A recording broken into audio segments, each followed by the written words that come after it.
Bismillah. Assalamualaikum warahmatullahi wabarakatuh. Alhamdulillahi rabbil alamin. Salatu wassalamu ala asyrafil anbiya'i wal mursalin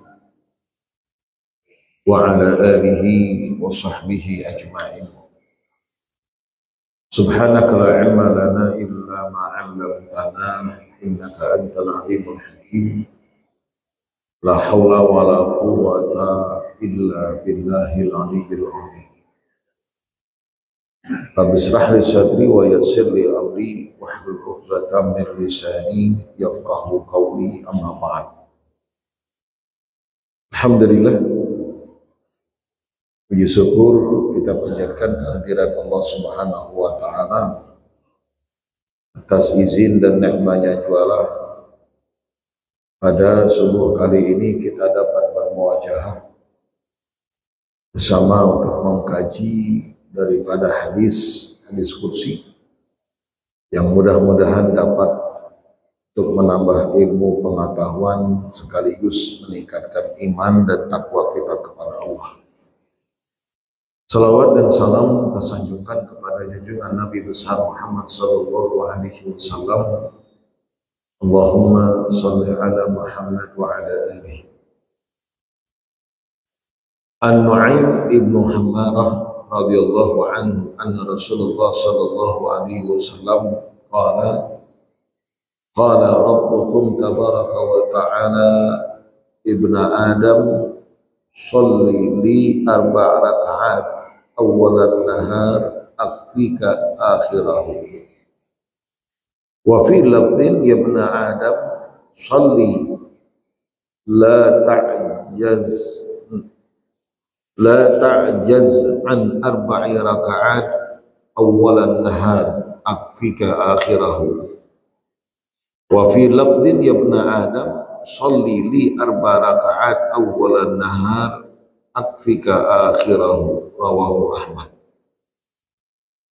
Wa an Abi Darda radhiyallahu anhu anna Rasulullah sallallahu alaihi wasallam qala inna Allah ta'ala yaqul ya bani Adam la ta'jazanna minal 4 rakaat min awwali naharika akfika akhirahu. Rawahu Ahmad. Beberapa lafaz hadis sedikit berbeda namun maknanya sama. Yang kita coba sebagaimana dijelaskan dan dipaparkan oleh ulama di dalam ini kitab berkaitan dengan hadis yang diriwayatkan oleh Imam Ahmad, di mana Rasul sallallahu alaihi wasallam bersabda bahwa Allah berfirman, wahai anak Adam, berarti kita, khitab ditujukan kepada kita semua.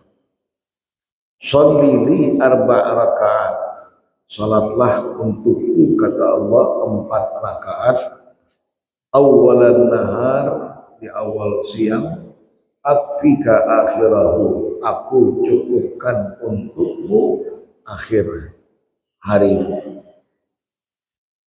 Kita coba lihat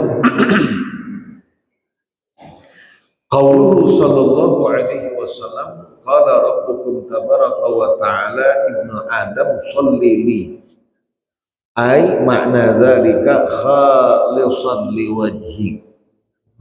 Maksud daripada salli li di situ kata ulama salatlah, kalau kita terjemahkan ke dalam bahasa kita, salatlah untukku. Maksudnya salat engkau khalisan liwajhi, yang dimana salat yang engkau kerjakan hanya semata-mata mengharap akan ridhaku. Itu makna kalimat sholli li. Jadi Allah tidak butuh salat kita, bukan berarti Allah butuh salat kita sehingga kita kemudian salat untuk Allah, tidak. Kita yang butuh Allah, bukan Allah yang butuh kita. Kita sembah Allah tidak menjadikan Allah lebih agung dan lebih mulia. Kita tidak sembah Allah pun tidak menjadikan Allah hina. Kita sholat bukan berarti menjadikan Allah lebih mulia. Kita tidak sholat pun tidak menjadikan Allah hina. Karena sholat itu bukan untuk Allah, tapi untuk kita. Lalu kalimat sholli li, sholatlah untukku, itu maksudnya kata ulama, khalisan li wajhi. Artinya sholatlah engkau yang dimana sholatmu itu semata-mata karena mengharapkan ridha. Itu yang kita harapkan ridha Allah, bukan dengan yang lainnya. Sebab suatu amalan akan bernilai di sisi Allah kalau dasarnya adalah keikhlasan. Lihat dalam Al-Quran yang sudah sering kita bacakan, faman kana yarju liqa'a rabbih falyamal amalan shalihan wa la yusyrik bi ibadati rabbih ahada. Wa ma umiru illa liya'budullah mukhlishina lahud-din. Dalam hadis innamal a'malu binniyat wa innama likulli imri'in ma nawa. Faman kanat hijratuhu ila Allah wa rasulih fa hijratuhu ila Allah wa rasulih. Wa man kanat hijratuhu lid dunya yusibuha aw imra'atin yankihuha fa hijratuhu ila ma hajara ilaihi. Itu dalil baik dari Al-Qur'an maupun daripada hadis. Bahkan ulama menetapkan satu kaidah al-umur bi maqasidihah. Itu tergantung kepada niatnya lagi. Amun ikhlas menjadikan amalannya bernilai, amun kada ikhlas alhamdulillah kada ada nilainya di sisi Allah. Maka kata Allah sholli li, artinya sholatlah engkau mengharap ridhaku, kada ada yang lainnya. Kalau sholat bukan untuk dapat pujian, kalau sholat bukan untuk dapat sanjungan, bukan untuk dilihat orang, tapi semata-mata karena aku kata Allah. Maka sudahkah itu kita perbuat dan lakukan? Ada dua kata ulama secara umum. Amun hendak kita melihat ikhlas kada ikhlasnya dalam beramal, ada dua kita bisa untuk mencari seberapa keikhlasan kita dalam beramal. Ciri yang pertama kita bisa lihat amun itu ada, alhamdulillah wa biha wa ni'mah. Tapi amun kada, kita patut untuk merenungkan kembali amalan yang kita lakukan. Ikhlas apa belum?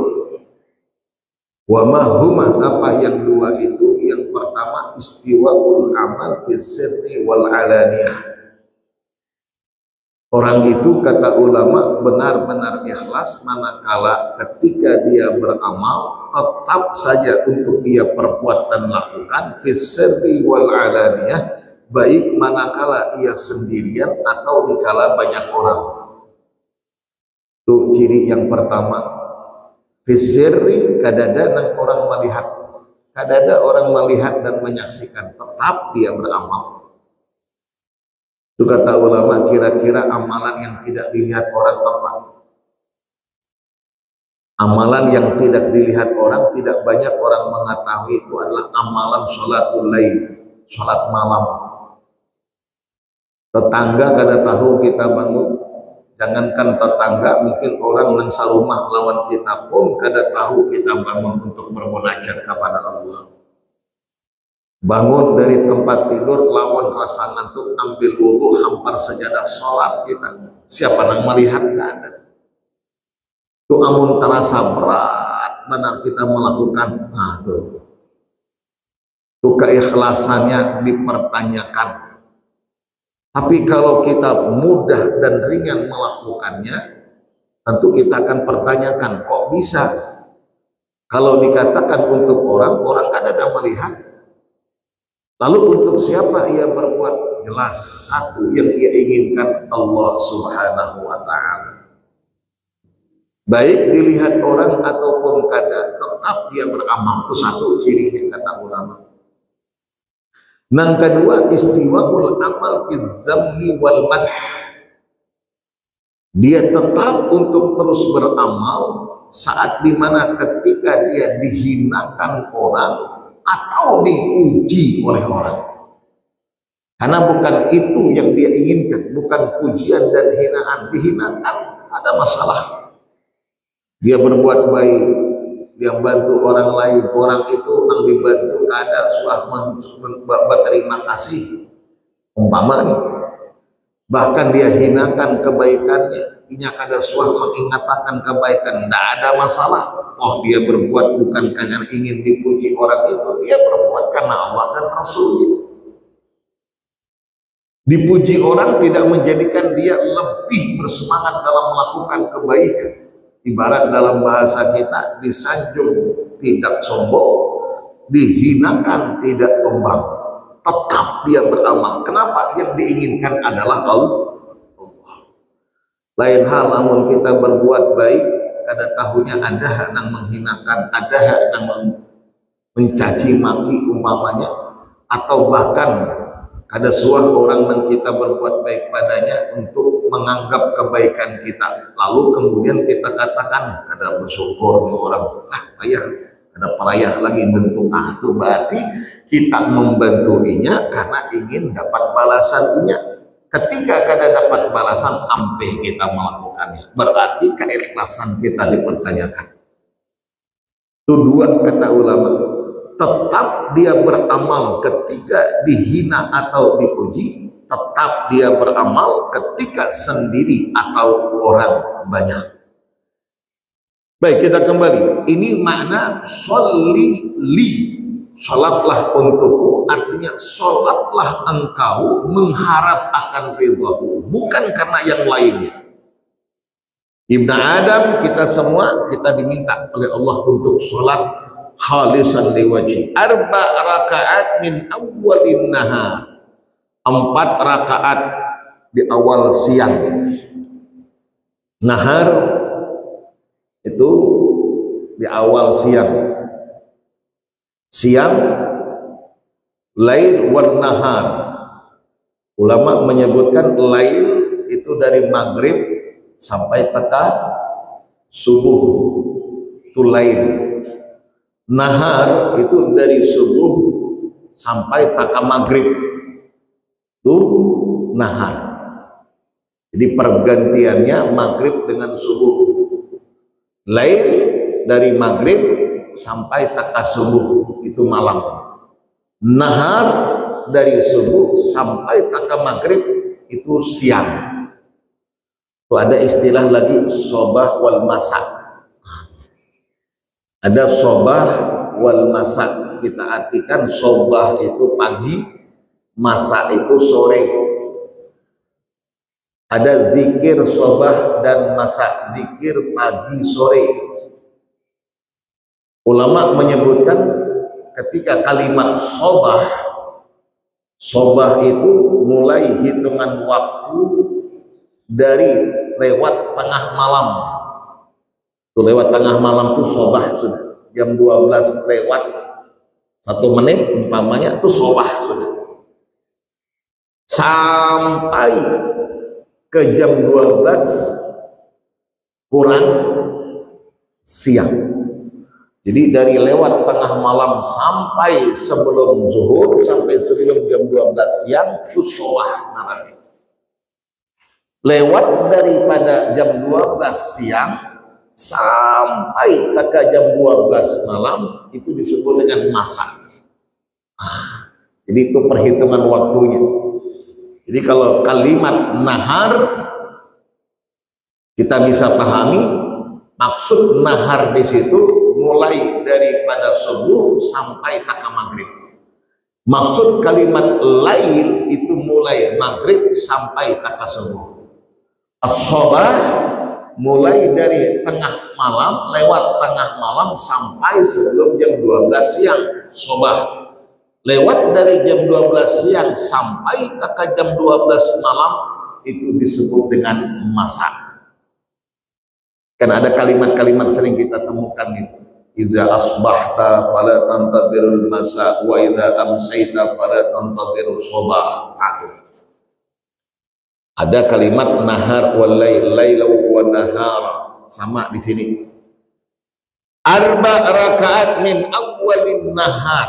Qila al murad fardhu subhi wa sunanih. Nah, itu dia. Apa yang dimaksud dengan 4 rakaat di awal siang? Oleh ulama menyebutkan bahwa yang dimaksudkan 4 rakaat di awal siang tidak lain dan tidak bukan adalah sholat subuh plus sholat qobliyahnya. Sholat subuh berapa rakaat? 2. Qobliyahnya 2, berarti 4 rakaat. Aduh. Jadi sholat subuh 2 rakaat, sholat qobliyah subuh 2 rakaat. 2 tambah 2 4. Ujar Rasul, ujar kata Allah dalam hadis kursi, Yabna Adam sholli li arba'a awalan nahar. Jangan kau tinggalkan nih 4 rakaat di awal siang. Tadi siang subuh, mulai waktu subuh itu siang. Awalun nahar berarti di awal siang. Di situ kata ulama yang dimaksudkan 4 rakaat awal siang yakni sholat 2 rakaat sebelum subuh dan 2 rakaat waktu subuh. Ini punya keistimewaan, punya keutamaan dibandingkan dengan sholat yang lainnya. Kita ingat bagaimana Rasulullah Sallallahu Alaihi Wasallam menyatakan rakaatai al-fajr khairum minad dunya wa ma fiha. 2 rakaat fajar. Fajar itu kata ulama nama lain daripada sholat subuh. Aqimus sholata liduluki syamsi ila ghasaqil laili wa qur'anan fajr. Nama lain dari sholat subuh adalah sholat fajar. Ketika fajar shadiq masuk, waktu subuh tiba, sunat 2 rakaat, maka disebut rakaatai al-fajri khairum minad dunya wa ma fiha. Jauh lebih baik nilainya di sisi Allah daripada dunia dengan segala isinya. Insyaallah. Kalah dunia dengan segala isinya, bukan hanya dunianya, isinya juga. Makanya orang yang paling sugih itu adalah orang yang kadang meninggalkan sholat subuh sebelum subuh. Itu yang paling sugih. Orang yang kadang meninggalkan sholat qobliyah subuh. Bahkan saking pentingnya Rasulullah melakukan ketika tertinggal sholat subuhnya, itu beliau mengqadha. Hebatnya tidak cukup hanya mengqadha sholat subuh, tapi juga qobliyahnya diqadha. Ada suatu riwayat mengisahkan Rasulullah dengan para sahabat dalam suatu perjalanan. Lapah di dalam perjalanan, ujar Rasul hendak beristirahat karena lawas lagi subuh tiba. Ujar Rasul, aku hendak beristirahat dulu. Bilal berpesan dengan Bilal, karena Bilal ini muadzinnya Rasulullah. Bilal, amun tiba waktu subuh kaina, tolong bangunkan aku, ujar Rasul. Siap, ujar Bilal. Lalu Rasulullah tertidur. Ternyata saking lelahnya dalam perjalanan, sahabat-sahabat yang lain pun guring, termasuk Bilal ketiduran. Nah, ketiduran. La yastayqid minan naum illa min hararatis syams. Tidak bangun kecuali setelah terasa terik matahari panasnya. Berarti kan matahari terbit sudah. Hararatus syams, terasa hawa panas. Berarti terbit sudah matahari, hajar cairan Rasulullah. Awas, jangan terkecoh nanti ada ungkapan aja mengkecoh Rasulullah bisa melalui jiwa guring. Jepang maksum dari kesalahan, Jepang maksum daripada dosa. Kenapa masih juga salah? Tunggu, apa yang terjadi pada Rasul itu bisa dijadikan dasar hukum untuk kita umatnya. Dan itu pembelajaran. Kan kita bisa jadi tertidur kada bangun-bangun, amun kada suah terjadi pada Rasul, kita bingung kayak apa menghukumkannya. Tapi ternyata ini terjadi pada Rasul. Apa yang dilakukan oleh Rasul? Rasul menyuruh para sahabat untuk tetap mengerjakan sholat subuhnya. Ini sudah lewat subuh, sholat subuh jangan ditinggalkan. Fal yaqdih, ini yang disebut dengan qadha subuh. Jadi tidak mesti harus menanti subuh yang akan datang, tapi ketika bangun dari tidur, andai waktu subuh sudah lewat, segera sholat subuh dilaksanakan. Maka dalam hadis man nama an sholatin aw nasiya, kurang lebih makna hadis barang siapa yang tertidur dari kala sholatnya, tertidur dari sholat atau terlupakan, maka hendaklah ia untuk mengerjakan ketika ingat ataupun terjaga.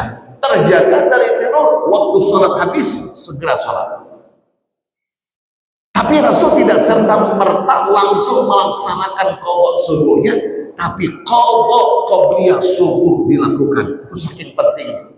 Maka di situ dalil yang menyebutkan jangankan yang wajib, yang sunnah pun boleh diqadha.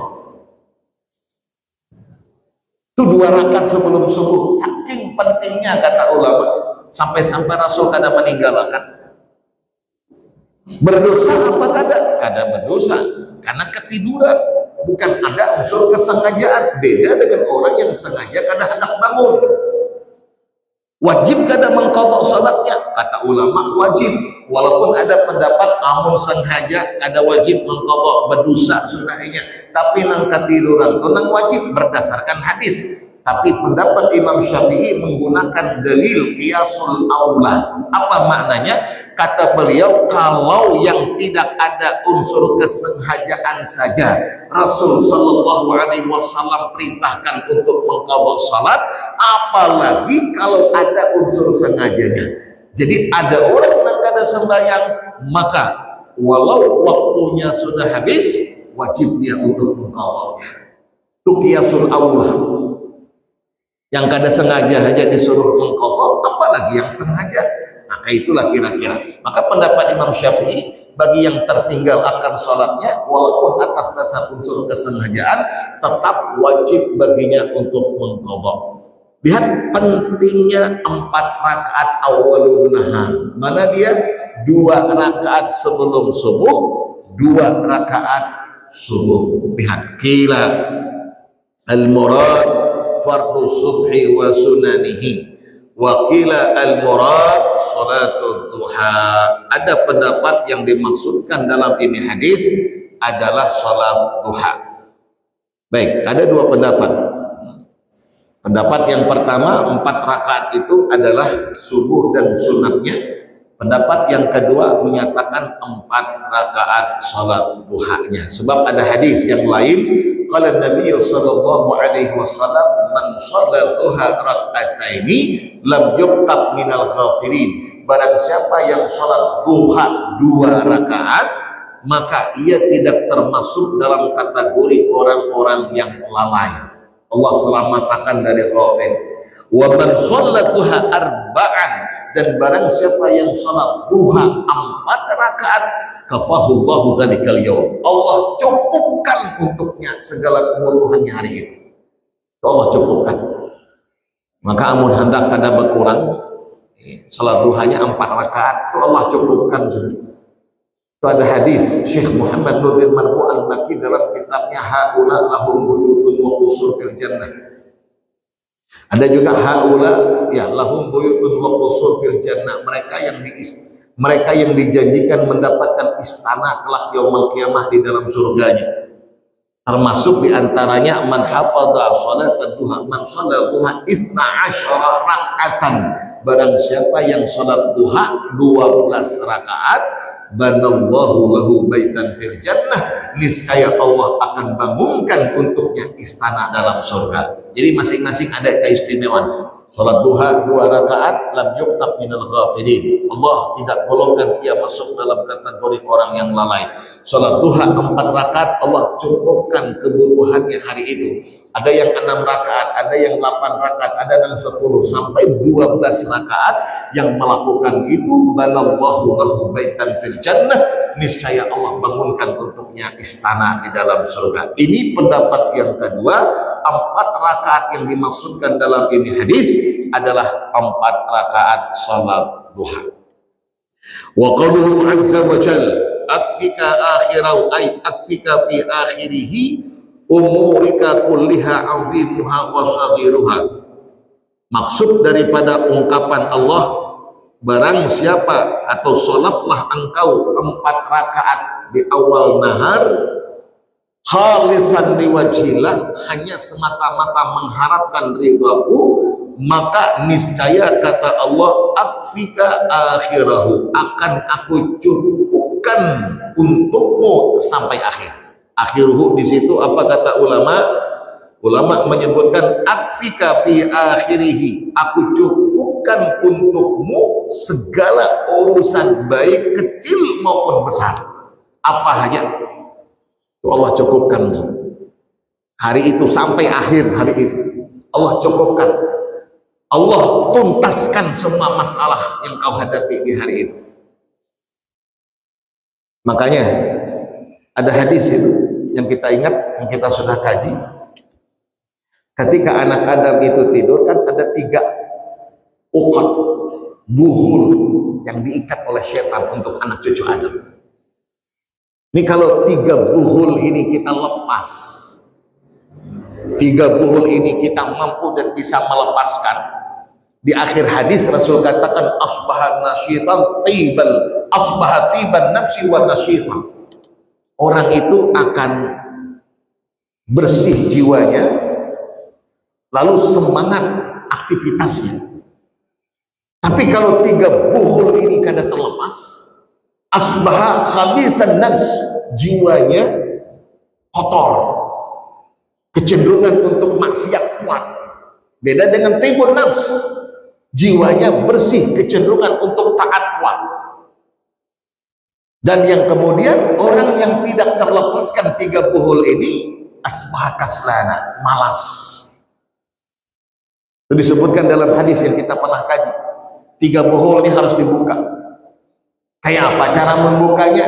Bangun guring, jangan lupa doa. 1, lepas 1 ikatan. Bangun guring langsung kemudian kita berwudu, lepas ikatan yang kedua. Kemudian bawa langsung sholat, lepas ikatan yang ketiga. Nah, 3 buhul yang diikat oleh setan ini terlepas semua pada kita. Maka kalau sudah terlepas, lihat dalam ini hadis, apa kata Allah? Akfika akhirau, aku cukupkan. Artinya kehidupannya hari itu, baik persoalan kecil ataupun sampai kepada persoalan besar, itu semuanya terselesaikan. Karena ada kesemangatan dalam hidupnya, jiwanya pun tenang. Tapi timbul nafs. Kenapa? Tadi bangun lakas tadi. 3 ikatan setan itu sudah terbebaskan kita daripadanya. Beda dengan orang yang malas tidur, malas bangunnya, pangulir. Nah tuh, 1 4 rakaat kada terlaksana. Kayak apa? Hendak sembahyang qobliyah subuh, bangun hanya jam 8. Kayak apa? Hendak sembahyang subuh tepat pada waktunya, lepas nih. Enang 4 nih kada dapat. Maka enang 4 ini dijanjikan man shalla sholli li arba'an akfika awwalun nahar akfika akhirahu. Itu dijanjikan oleh Rasul, dijanjikan oleh Allah. Kita kadang mencukupi syarat untuk dicukupkan oleh Allah. Hendak minta dicukupkan tapi syaratnya tidak terpenuhkan.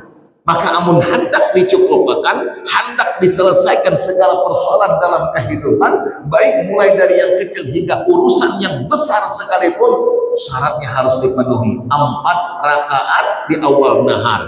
Maka jangan sampai lewatkan sholat sunat 2 rakaat sebelum subuh plus sholat subuhnya tepat pada waktunya. Maka beda kehidupan orang yang pemalas bangun paginya dengan yang semangat bangun paginya. Bangun pagi semangat itu bukan semangat begawi aja, semangat ibadahnya itu kadang akan sama. Maka kalau kiai saya sering bilang, amun hendak mencari jodoh itu, ini bagi yang belum berisi jodoh, itihi bangun paginya. Tuh calon tuh itihi bangun paginya kebila. Amun bangun paginya tuh jam 7, jam 8, nah cari nang lain aja. Kira-kira bangun paginya tuh lambat, cari nang lain. Tapi amun bangun paginya lakas, belum sudah bangun, sudah siap-siap, ah tuh Masya Allah, tabarakallah, tuh pasangan yang soleh ataupun solehah. Itu bisa membawa keberkahan dalam kehidupan. Karena sudah dijanjikan oleh Rasul. Rasul sudah menjanjikan itu. Tapi bukan bangun pagi langsung kemudian begawi hanya nanti pikirannya, itu lain pulang. Ini bangun pagi untuk ibadahnya. Karena aktivitas yang akan dijalaninya diawali dengan ibadah. Jadi kita awali aktivitas kita 24 jam mulai kita bangun, itu bukan langsung gawian yang terpikirkan. Kita langsung bangun, alhamdulillah Allah masih berikan ketempatan kita untuk hidup. Maka kita baca doanya, alhamdulillahilladzi ahyana ba'dama amatana. Segala puji bagi Allah yang telah kembali menghidupkan kami setelah mewafatkan kami. Kan guring itu mati sementara. Itu guring itu kita mati sementara. Makanya ketika guring itu roh kita berjalan kemana-mana. Itu berjalan kemana-mana. Bisa bertemu dengan roh yang sudah orang meninggal. Itu tadi ini berjalan kemana-mana. Itu disebutkan dalam kitab Ar-Ruh Ibnu Qayyim Al-Jauziyah. Orang yang sudah mati hendak berbalik kembali kepada jasadnya, Allah tahan, rohnya itu ditahan. Tapi orang yang masih hidup ketika rohnya sudah berkemana-mana hendak berbalik kembali kepada jasadnya, yaitu hidup lagi. Makanya amun seandainya laki kah bini kah kita goreng berumbayang, jangan bangunakan pasangan kita dadakan, awas. Kasihan dia, rohnya hendak berbalik, kadang-kadang lagi jasadnya adalah bisa mati mendadak. Bekajutan, bangun-bangun, pakacut dia, rohnya kadang-kadang jasadnya lagi atau mati mendadak kamu. Itu kira-kira kayak itulah. Maka bagaimana menggunakan, bagaimana menggunakan, ikuti telapak batisnya tuh. Bagaimana menggunakan bang, kayak itulah kira-kira. Biar rohnya kembali lagi sap, itulah aman. Tapi amun badadak itu menggunakan takajudnya, rohnya kadang-kadang kamu lagi jasadnya, itu akhirnya innalil itu roh. Jadi syaratnya untuk mencukupi atau untuk dapat kecukupan hidup kita, syaratnya penuhi 4 rakaat itu tadi. Kita kaitkan satu hadis dengan hadis yang lain, itu sinkron dia, saling keterkaitan. Baik, ini makna daripada yakfika akhiruhu. Wa qala at-tibi ay akfika syughlika wa hawaijika wa adfa anka ma takrah. Artinya kata beliau, aku cukupkan segala apa yang menjadi kebutuhanmu, wa adfa anka ma takrahu, dan aku peliharakan engkau dari segala yang kau tidak suka. Ba'da sholatika ila akhirin nahar, waktu saat ketika awal siang yaitu subuh sampai akhirun nahar, sampai waktu akhir siang. Berarti kapan? Maghrib. Itu seharian kita dijaga oleh Allah. Seharian kita dicukupkan segala hajat kita, kemudian kita dipeliharakan, dijagakan oleh Allah dari hal yang kita tidak suka. Kita dalam pemeliharaan Allah. Itu luar biasa. Jadi kalau 4 rakaat ini kita amalkan seharian, kita akan dalam penjagaan Allah Subhanahu wa ta'ala. Allah bimbing kita ke jalan yang diridhoinya. Hendak berbuat maksiat, hati ini kada suka dengan kemaksiatan, karena Allah yang menanamkan kebencian dalam bermaksiat kepadanya. Kehendakan kita taat aja. Kenapa? Jiwanya tadi bersih sudah, tibun nafs, karena bangunnya lakas, buhul setan sudah terlepas. Semangat ibadahnya akan dirasakan, kecenderungan untuk melakukan ketaatan. Wal ma'na farra'a balaka bi'ibadati fi awalin nahar wa afraga balaka fi akhirih biqada'i hawaij. Itu sama dengan apa yang sudah kita sebutkan. Ini makna daripada hadis, tinggal kita amalkan saja. Hadisnya singkat, ya ibna Adam sholli li arba'a rakaat fi awwali nahari akfika akhirah. Kurang lebih, wahai anak Adam, salatlah kau untuk mengharapkan ridhaku 4 rakaat, yakni waktu 4 rakaat itu subuh, sebelum subuh dan sholat subuh, maka aku akan cukupkan untukmu segala kebutuhanmu hingga akhir hari. Ini hadis yang pertama.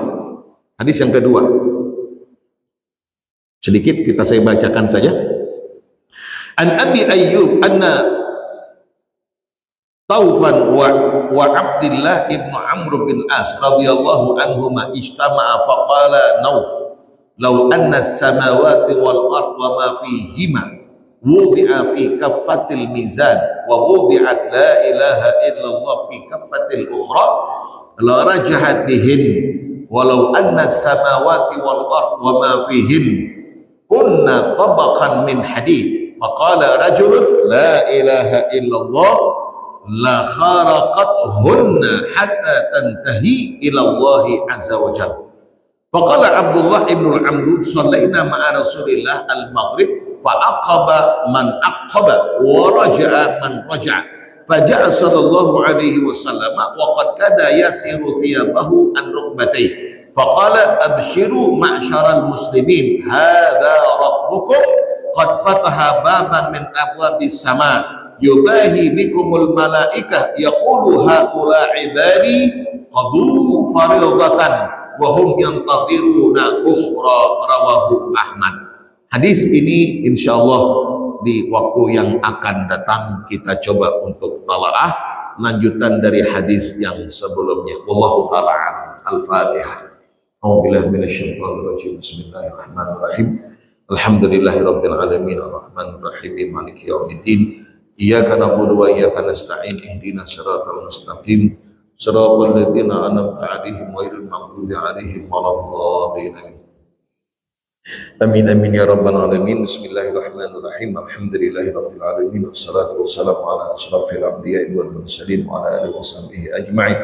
Allahumma ighfir lana ma akhta'na wa ma ta'ammadna wa ma asrarna wa ma a'lanna wa ma anta 'alamu bihi minna. Antal muqaddim wa antal muakhir, la ilaha illa anta subhanaka Allahumma wa bihamdik nashhadu an la ilaha illa anta nastaghfiruka wa natubu ilaik. Wa sallallahu ala sayyidina Muhammadin nabiyil ummi wa ala alihi wa sahbihi wa sallam walhamdulillahi rabbil alamin. Assalamualaikum warahmatullahi